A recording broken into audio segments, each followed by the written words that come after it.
আর আল্লাহ পাক অনেক কিছু মাফ করে দেন, কিছু কিছু বিষয় আল্লাহ পাক মোটেই পছন্দ করেন। তার মধ্যে একটা হচ্ছে অহংকার, তার মধ্যে একটা হচ্ছে শিরক, তার মধ্যে একটা হচ্ছে অন্যের হক নষ্ট করা, তার মধ্যে একটা হচ্ছে আদম সন্তানকে হত্যা করা, তার মধ্যে একটা হচ্ছে বৃদ্ধ বয়সে ব্যভিচার করা, তার মধ্যে একটা হচ্ছে মুরতাদ হয়ে যাওয়া। ওই যে খ্রিস্টান হয়ে যাচ্ছেন না, খালি মরেন তারপর বুঝবেন, খালি মালাকুল মউত আসুক তারপর বুঝবেন।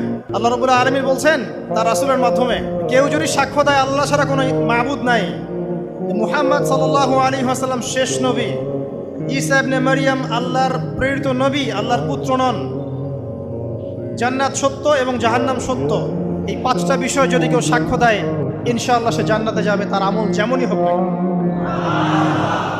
টাকার বিনিময়ে, চাকরির বিনিময়ে, সমাজসেবার নামে আর চিকিৎসার নামে ইমান বিক্রি করে ফেললেন, সুবহানাল্লাহ সুবহানাল্লাহ। তোমাদের এই পৃথিবীতে বেঁচে থাকার চাইতে মাটির তলে চলে যাওয়া ভালো। আবর্জনার কোনো প্রয়োজন নাই আল্লাহর এই জমিনে। এই মুসলিম উম্মার আবর্জনার কোনো প্রয়োজন নাই। এই মুসলিম উম্মার ইমানদার সাহসী তরুণ প্রজন্মের দরকার। আল্লাহ পাক কবুল করুন, আমিন।